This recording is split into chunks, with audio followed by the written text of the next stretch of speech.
నమస్తే. Welcome to our channel. Senior journalist Damu Balaji గారు ఉన్నారు. వారితో మాట్లాడదాం. సార్ నమస్తే సార్. నమస్తే. టీడీపీ కూటమి ప్రభుత్వం ఏర్పడి 6 నెలలయింది సార్. సో, ఈ సందర్భంగా జగన్ ఏం చెప్తున్నారంటే, నేను పల్లె నిద్ర చేసి ఈ ప్రభుత్వం మీద వీళ్ళు చేస్తున్న తప్పులేంటి అనేది నేను జనవరి సంక్రాంతి తర్వాత నుండి నేను ఫైట్ చేస్తాను. సో, నేను జనాల్లో ఉంటాను అని చెప్పి తను అనౌన్స్ చేశారు.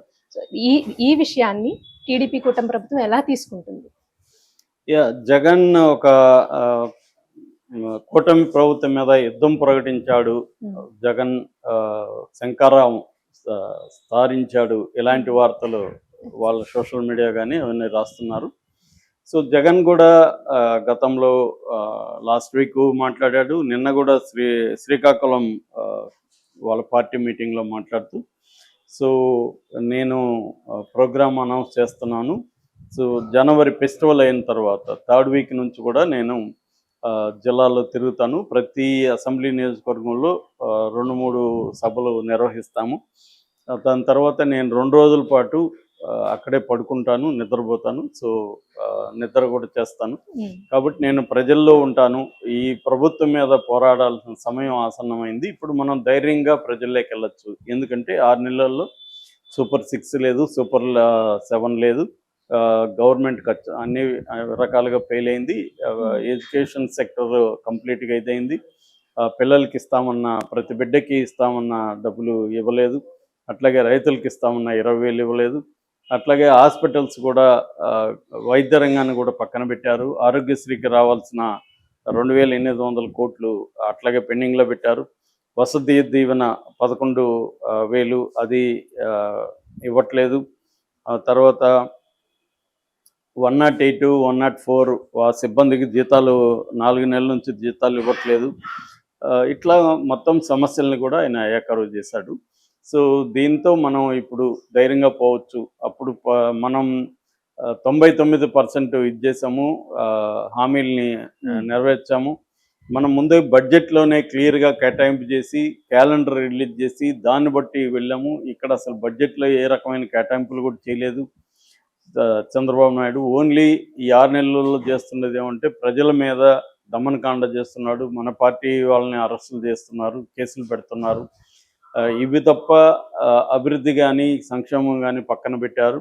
దీని మీద మనం పోరాడాల్సిన సమయం ఆసన్నమైంది. అయితే మీరు ఏ రకంగానూ భయపడకండి. ప్రతిపక్షాల్లో ఉంటే కష్టాలు అనేది మామూలే, దాన్ని మనం తట్టుకోవాలా. నన్ను చూసి నేర్చుకోండి. నేను 16 నెలలు జైల్లో ఉన్నాను, నాకు బెయిల్ రాలేదు, అయినా కూడా నేను పట్టు వదలకుండా పోరాటం చేశాను. అందుకే నేను 150 సీట్లు ఇచ్చారు.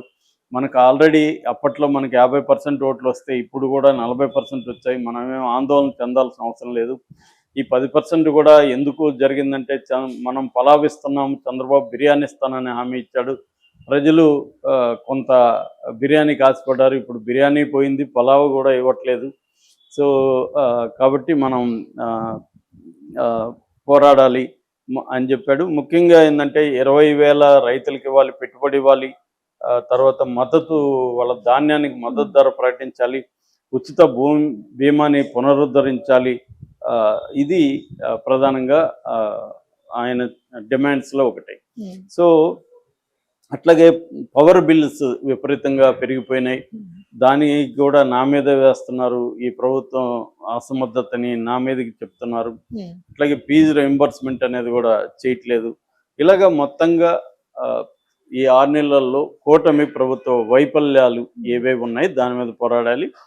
సో ఇది ప్రకటించాడు. అంటే ఇప్పుడు జగన్ చంద్రబాబు ప్రభుత్వం ఈ వర్సెస్ ఈ రెండు కలిసి మనం మాట్లాడుకుంటే జగన్ ముందున్న కర్తవ్యం ఏంటి ఇవాళ అంటే, అన్ని రకాలుగా జగన్ ఒక సంక్షోభంలో ఉన్నట్టుగా, క్రైసిస్లో ఉన్నట్టుగా అర్థమవుతుంది. ఒకటేంటంటే పార్టీ నుంచి చాలామంది ప్రముఖులు బయటికి వెళ్ళిపోయే పరిస్థితి ఒకటి క్లియర్ కనబడుతుంది. తెలుగుదేశంలో చేరుతున్నారు, జనసేనలో చేరుతున్నారు. రెండవది తన సోషల్ మీడియా, జగన్ బలం, జగన్తో చంద్రబాబును పోల్చినప్పుడు చంద్రబాబుకు మెయిన్ స్ట్రీమ్ మీడియా చాలా స్ట్రాంగ్గా ఉంటుంది. జగన్కి మెయిన్ స్ట్రీమ్ మీడియా అంటే ఒక సాక్షి తప్ప పెద్దగా లేదు. TV9, NTV లాంటివి ఎలక్షన్ ముందు కొంత చేసాయి. కానీ ఇప్పుడు గట్టిగా జగన్ వైపు ఉండి గట్టిగా తెలుగుదేశం మీడియా రోల్ ఎలా ఉందో ఆ స్థాయిలో జగన్కి లేవు. అవి ఉండేది ఒక సాక్షి ఇన్ఎఫెక్టివ్ అనేది అందరూ ఈవెన్ వైసీపీ వాళ్ళు కూడా సాక్షి పేపర్ అంటేనే పట్టించుకోరు. ఇది పనికి మాలిన పేపర్ అన్నట్టుగా మీడియా అన్నట్టుగా చూస్తారు. ఎందుకంటే అది ఎఫెక్టివ్గా పనిచేయట్లేదు అనేది ఎప్పటి నుంచో ఉన్న విమర్శ. కాబట్టి వాళ్ళకి స్ట్రాంగ్గా ఉండేది సోషల్ మీడియా.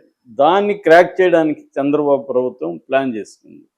సో టార్గెట్ చేసి వరుసగా దాదాపు ఇప్పటి వరకు ఒక 500 మందిని పైన టార్గెట్ చేశారంటున్నారు. దాదాపు 100 మంది పైన కేసులు పెట్టి అరెస్టులు చేశారని చెప్తున్నారు.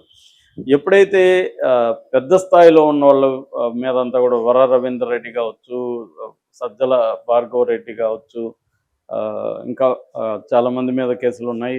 పోసాని కృష్ణమురళి మీద 50 కేసులు ఉన్నాయి. రామ్ గోపాల్ మీద 10 కేసులు ఉన్నాయి. శ్రీరెడ్డి మీద ఎక్కడ చూసిన కేసులు ఉన్నాయి. ఇలాంటి వాళ్ళు చేస్తున్నప్పుడు శ్రీరెడ్డి ఆల్రెడీ కాళ్ళు పట్టుకునే పరిస్థితికి వచ్చింది. ఈయన కూడా పోసాని కూడా నేను రాజకీయాల నుంచి విరమిస్తున్నాను, నన్ను వదిలేను అన్నట్టుగా ఆయన మాట్లాడాడు. ఇంకా ఆలీ లాంటి వాళ్ళు వెళ్ళిపోయారు.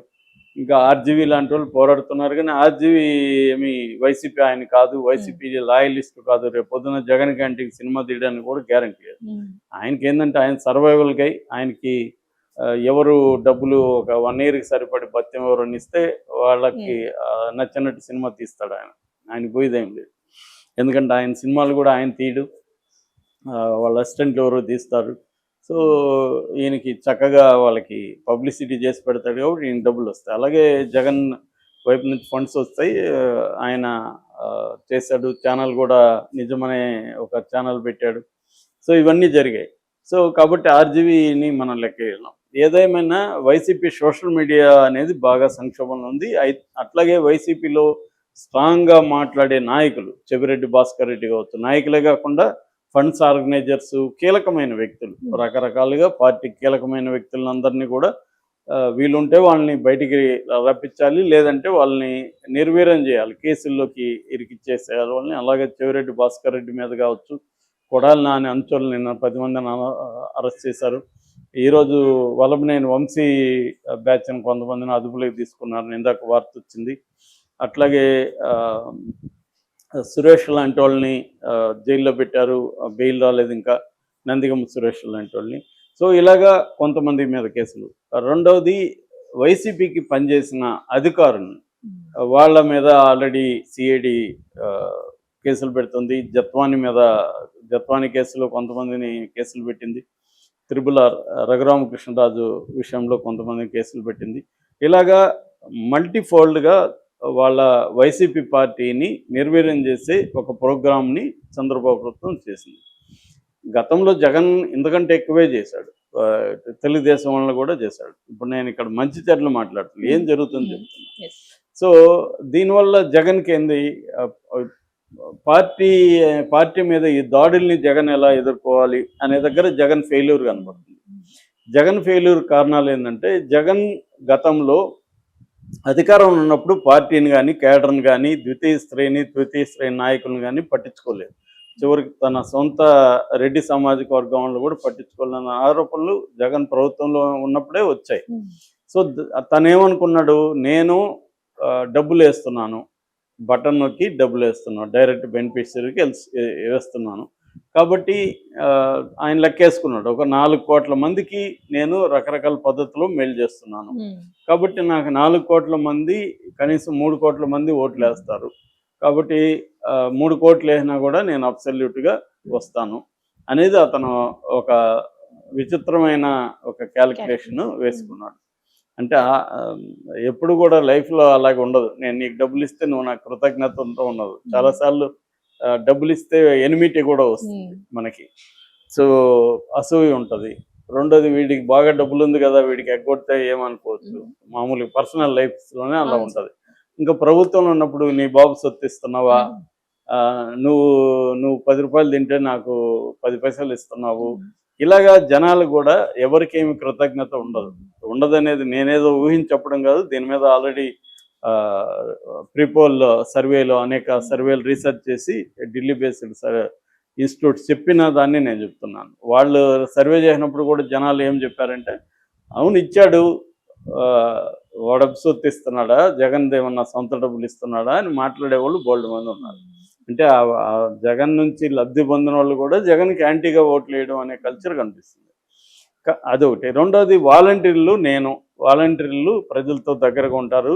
50 హౌసెస్‌కి ఒక వాలంటీర్ కాబట్టి 50 హౌసెస్‌ని వీళ్ళు మ్యానిపులేట్ చేయగలుగుతారు అనేది జగన్ అనుకున్నాడు.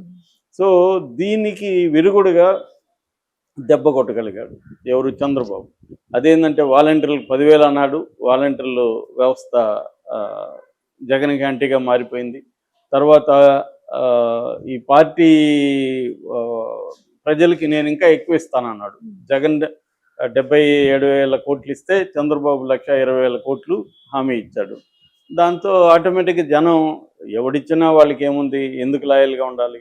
ఇప్పుడు అందరికి 3,000 జగన్ ఇస్తుంటే 4,000 ఇస్తా అన్నాడు పెన్షను. సో వృద్ధులందరూ చంద్రబాబుకి వేస్తే 4,000 వస్తాయి కదా అనుకుంటారు కదా. ₹1000 అనేది వెరీ ఇంపార్టెంట్. అలాగా మిగతా ఒక బిడ్డకి 15,000 అన్నాడు జగన్. ప్రతి బిడ్డకి 15,000 అన్నారు. సో ముగ్గురుంటే 45,000. సో ఇలాగా మొత్తానికి జగన్ ఒక సపోర్ట్ సిస్టమ్స్ని అధికారంలో ఉన్నప్పుడు విస్మరించాడు. దానివల్ల ఇవాళ ఇప్పటికిప్పుడు అతనికి పార్టీ నిర్మాణం అనేది అంత ఈజీ కాదు. ఎప్పుడైనా కూడా ప్రతిపక్షంలో పార్టీ నిర్మాణం డిఫికల్ట్గా ఉంటుంది. ఎందుకంటే నిర్మాణం కానీయకుండా అధికార పక్షం అడ్డుకుంటూ ఉంటుంది. సో ఒక ఏటికి ఎదురీత్తు నువ్వు పోరాడాలి. కానీ అధికారంలో ఉన్నప్పుడు పార్టీ నిర్మాణాన్ని బాగా చేసుకుని ఉండొచ్చు. అది చేయలేదు జగన్. సో ఇప్పుడు తనకి సపోర్ట్ సిస్టమ్స్ బలహీనంగా ఉన్నాయి. కూటమి చాలా స్ట్రాంగ్గా అటాక్ చేస్తుంది. దీన్ని ఎదుర్కొంటూ ప్రజల సమస్యల మీద పోరాడాలి. ప్రజల సమస్యల మీద అంటే ఏంటి? ఈ హామీలు నెరవేర్చలేదు. చంద్రబాబు కూడా ఆయనకు తెలుసు టైమింగ్ అనేది ఇంపార్టెంట్ రాజకీయాల్లో. ఎప్పుడు ఏ హామీ నెరవేర్చాలో తనకు ఒక ప్లాన్ ఉంది. దాన్ని బట్టి ఆయన వెళ్తున్నారు. కాబట్టి జగన్కి వెరీ వెరీ డిఫికల్ట్ సిచ్యువేషను. యుద్ధం అనేది జగన్ తన మీద తాను చేసుకోవాలి తప్ప ఇప్పుడు ప్రభుత్వం మీద యుద్ధం చేసే స్థాయి లేదు. తన మీద తాను చేసుకోవడం అంటే తను మారాలి. ఇప్పటికి కూడా జగన్ మీద అసంతృప్తులే కనిపిస్తున్నాయి వాళ్ళ సానుభూతి పరుల నుంచి కూడా. ఇప్పటికి కూడా తను సేమ్ బ్యాచ్ని కంటిన్యూ చేస్తున్నాడు కోటరీగా. అదే ముఖాలు కనిపిస్తున్నాయి, కొత్త ముఖాలు లేవు. కేడర్తో వెళ్ళి మాట్లాడడం అది చేయాలి, కేడర్కి ఇంపార్టెన్స్ ఇవ్వాలి. ఇప్పటికీ లీగల్ సిస్టమ్ లేదు. కేసులు పెడతా ఉంటే వాళ్ళని పట్టించుకునే వాళ్ళు లేరు. మాటలు వినపడుతున్నాయి తప్ప బాధలు అనిపిస్తుండేది వాళ్ళే. సో ఇటువంటి అంటే లీగల్ నెట్వర్క్ లేదు, పార్టీ నెట్వర్క్ లేదు, వ్యవస్థల్లో జగన్కి పట్టు లేదు. ఇవేవీ లేకుండా ఎలా చంద్రబాబు లాంటి వ్యక్తితో పార్టీతో పోరాడతాడు? ఎందుకంటే కేంద్రంలో చంద్రబాబు చాలా ఇంపార్టెన్స్ ఉంది కాబట్టి మోడీ సపోర్ట్ ఉంది. ఇటు పవన్ కళ్యాణ్ స్ట్రాంగ్గా ఉన్నాడు జగన్ కంటిగా. ఈ మొత్తం